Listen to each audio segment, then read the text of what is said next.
béni soit Dieu, je suis reconnaissant à Dieu d'être avec vous ce soir. Et voilà, je voulais apporter un témoignage. Georges, je te l'ai apporté dernièrement. J'aimerais que ça puisse aussi encourager les frères et les sœurs. J'aimerais que ça puisse les encourager parce que, en tant que chrétiens, nous sommes tous confrontés parfois à des épreuves. Et certaines épreuves, parfois, sont plus difficiles que d'autres, plus inattendues. Et parfois, les épreuves sont comme une montagne qui va se dresser devant nous. Et tu vois le psaume de David qui dit « Je lève les yeux vers les montagnes, d'où me viendra le secours ?»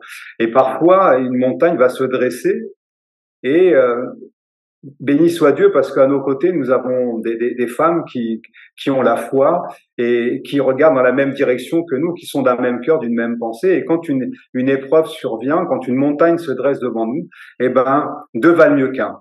Deux valent mieux qu'un, et avec nos épouses, nos compagnes qui ont la connaissance de la parole, nous regardons à Dieu et nous faisons face ensemble et nous surmontons ces épreuves. Et ça a été le cas énormément de fois, on va pas détailler ça, mais une épreuve s'est dressée devant nous, une montagne s'est dressée devant nous. C'est arrivé il y a de cela quelques mois, j'aimerais vous le partager. C'est arrivé au mois d'août. Et je crois que dans toute ma vie chrétienne et dans ma vie, dans mon humble vie, je suis jamais passé par une chose pareille. Voilà, j'ai été hospitalisé au mois d'août. Je n'avais pas de problème de santé particulier. Je n'avais pas de problème de santé particulier. Je ne suivais pas de traitement particulier. Et voilà, j'ai dû être hospitalisé en urgence. Et à deux reprises, je suis passé par le bloc opératoire, puisque la première intervention avait fonctionné, avait donc limité le problème que j'avais rencontré sur le plan physique, et ça a été un succès cette opération. Mais si vous voulez, une semaine après, le problème a ressurgi. Et c'était relativement grave puisque on était face à une hémorragie interne. Donc une personne qui fait une hémorragie interne, c'est une personne qui perd son sang. Et quand vous perdez votre sang, je crois que le corps humain doit avoir entre 5 et 6 litres de sang. Et quand ça se voit, quand vous faites une hémorragie, que ça se voit, on peut intervenir. On peut intervenir. Mais là, dans mon cas, ça ne se voyait pas puisque l'hémorragie était à l'intérieur du corps. Alors, je sais pas, Georges, je te vois plus. J'espère que l'enregistrement fonctionne. Je te vois. Ah, bien, parfait. Voilà. Donc, dans mon cas précis, j'étais en train de faire une hémorragie interne. Il a fallu intervenir. Donc, une première fois, je suis passé au bloc opératoire avec une anesthésie générale. Et béni soit Dieu, j'en étais sorti. Et donc, j'ai repris connaissance et on a commencé à remercier le Seigneur avec mon épouse. On a commencé à rendre grâce à Dieu parce que c'était quelque chose de relativement grave. Je voyais que je partais et j'ai dû repasser au bloc quelques jours après parce que ce que les médecins avaient fait n'avait pas tenu en fait. J'ai refait une nouvelle hémorragie interne. Et pour faire court, en l'espace de 10 jours, Georges, 5 fois, mon pronostic vital a été engagé. 5 fois. C'est-à-dire qu'à 5 reprises, j'aurais dû quitter ce monde. À 5 reprises.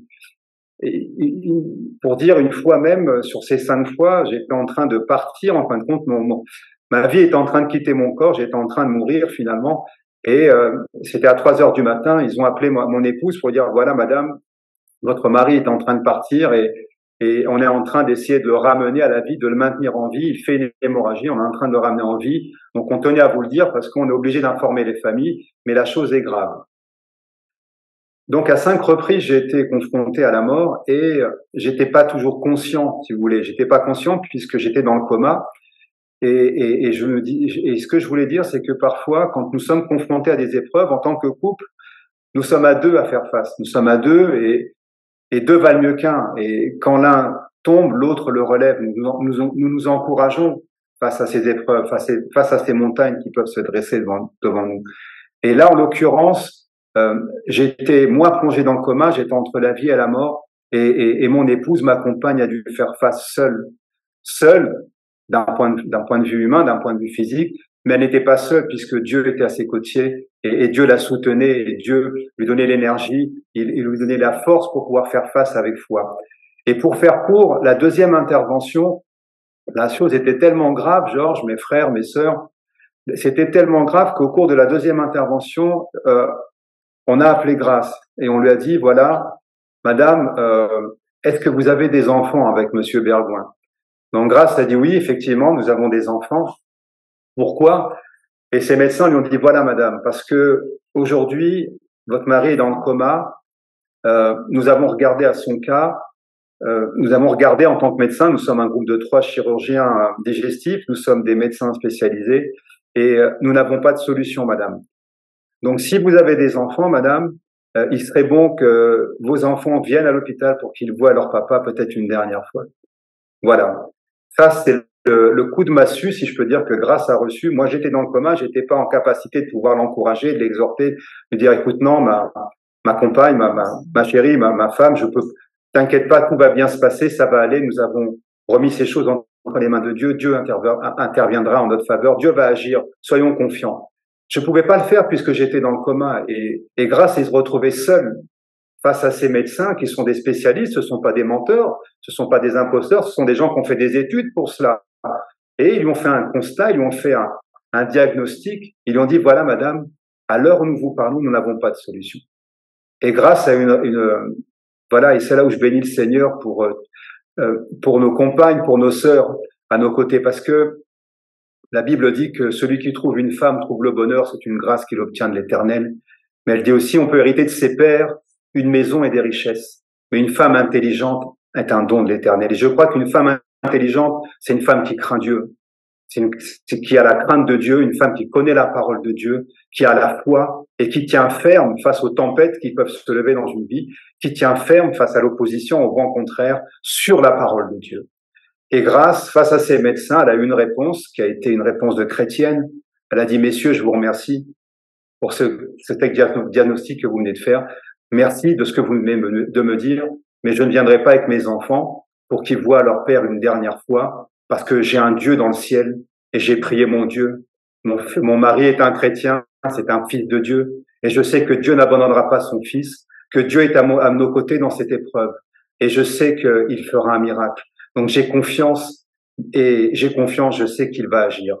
Les médecins l'ont regardé, j'étais pas là, mais Grâce me l'a dit, il y avait quelqu'un à ses côtés, une sœur en Christ aussi, et les médecins l'ont regardé, ils étaient désemparés. En fin de compte, ils n'arrivaient pas à interpréter la réaction de Grâce, parce qu'en temps normal, quand on fait ce genre de déclaration, les personnes tombent en larmes, elles s'effondrent, ou voilà, elles peuvent même tomber dans les pommes, perdre connaissance.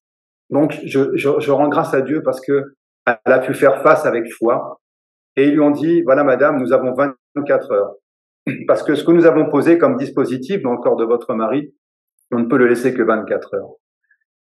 Et voilà le miracle que Dieu a opéré, c'est que quelques temps après, donc quelques heures après, ils l'ont rappelé une nouvelle fois.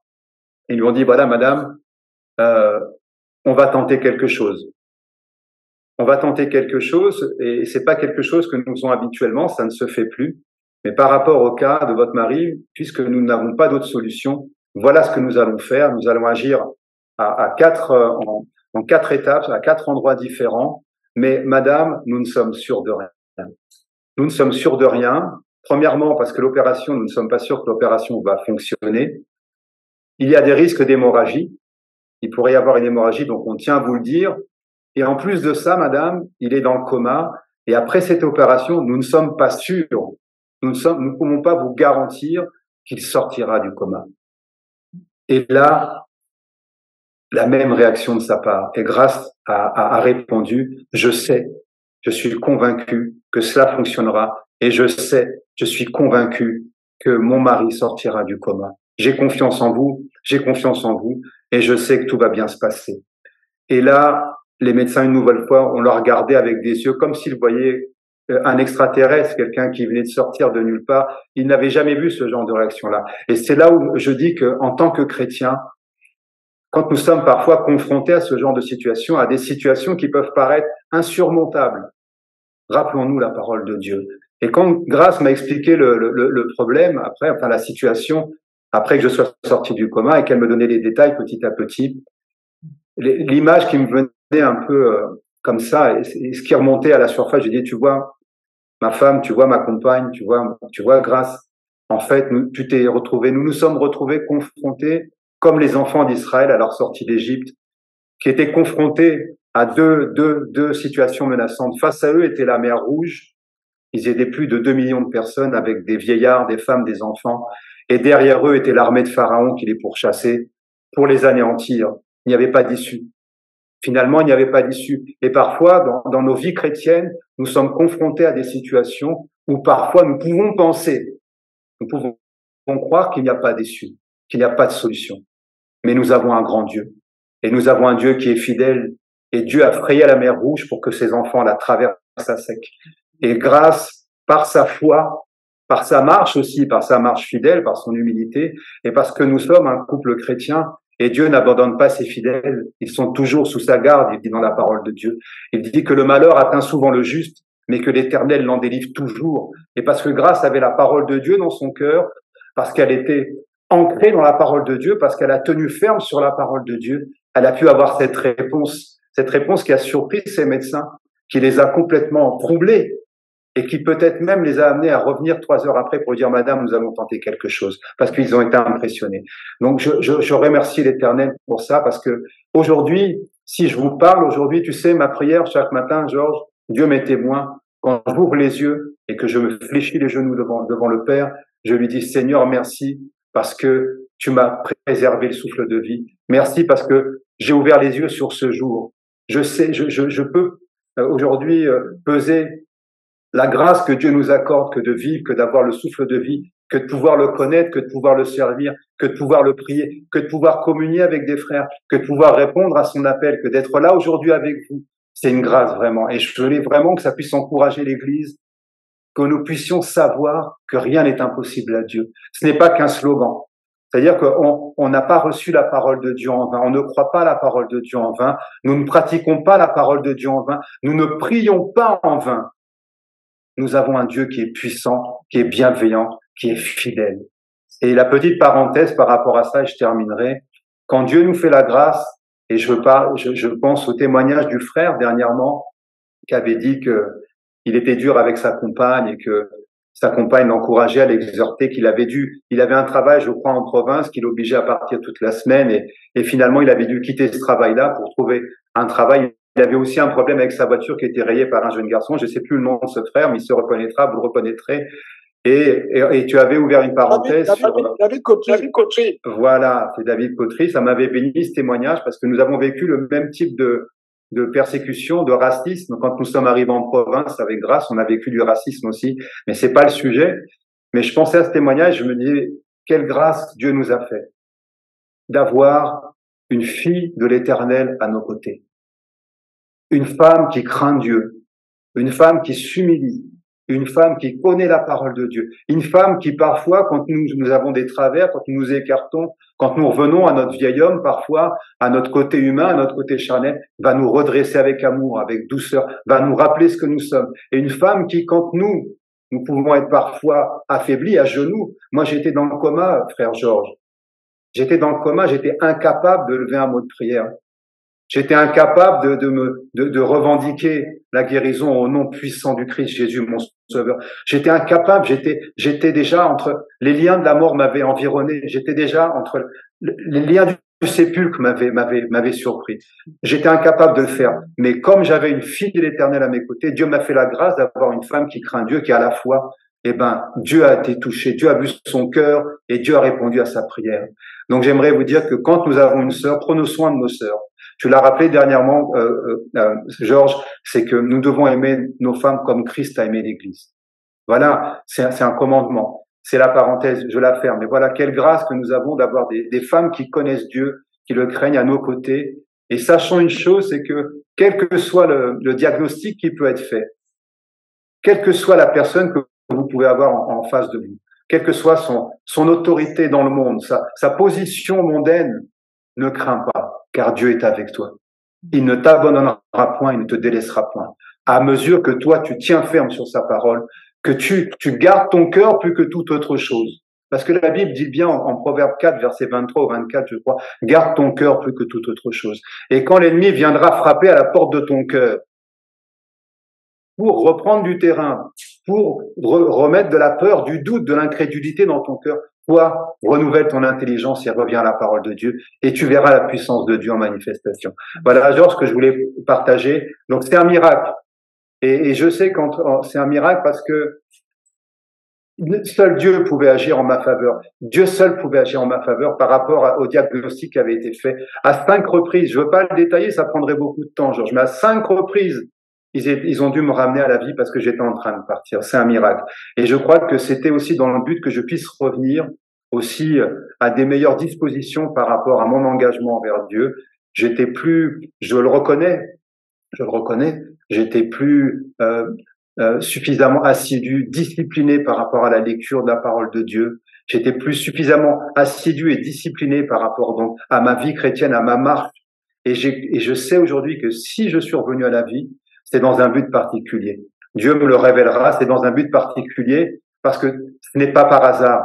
Et depuis que j'ai vécu cette chose-là, Georges, je bénis Dieu parce que je reviens à la parole de Dieu. Je lis la parole chaque jour comme je le faisais à mes premiers amours. Au début, quand j'ai connu la parole, je le faisais d'une manière assidue. Je ne pouvais pas envisager commencer une journée sans avoir lu la parole de Dieu, sans avoir eu une conversation avec Dieu au travers de sa parole. C'est pour faire de moi quelqu'un de meilleur. Et je remercie Dieu pour la grâce qu'il m'a accordée. Donc, que Dieu bénisse vos cœurs, que Dieu bénisse les frères, les sœurs. Et sachez-le, nous n'avons pas cru en vain. Nous n'avons pas cru en vain. Que Dieu vous bénisse. Amen, amen, amen, amen. Merci, Seigneur Dieu, pour ce témoignage. En fait, Jean-François, ton témoignage est encore meilleur que ce que tu m'as dit. En fait, c'est comme si, en fait, il est encore meilleur. C'est comme s'il écoutait pour la première fois encore. Vraiment, ça veut dire que Dieu a mis les mots, juste les mots pour tout. Et nous sommes tellement édifiés par ton témoignage. Et c'est pas faux. Ce que tu dit en privé, c'est ce que tu dis publiquement, à savoir que Dieu t'a ramené à la vie pour que tu sois mort à ce monde et que tu le serves. Et c'est un défi. Prends ce défi et Dieu sera avec toi. Et ce qui me bien dans le témoignage, regardez, j'étais rempli d'émotion quand le frère dit que il n'avait pas il était dans une situation d'impuissance, il ne pouvait plus intercéder, invoquer Dieu, prier. C'est son épouse qui priait pour lui. Rien que dans ce témoignage, sans que tu t'en rendes compte, Jean-François, nous avons un grand témoignage sur le ministère de la femme. Est-ce qu'elle enseignait les médecins? Non. Est-ce qu'elle enseignait son mari? Non. Elle a exercé un ministère de délivrance. Dieu t'a délivré par grâce.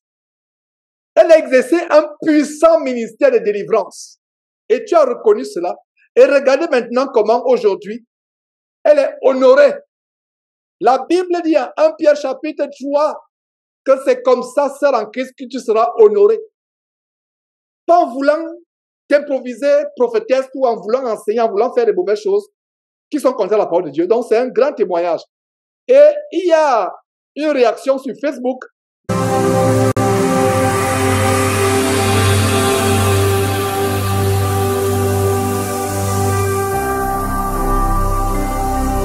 Jésus-Christ TV, vous connaîtrez la vérité et la vérité vous affranchira.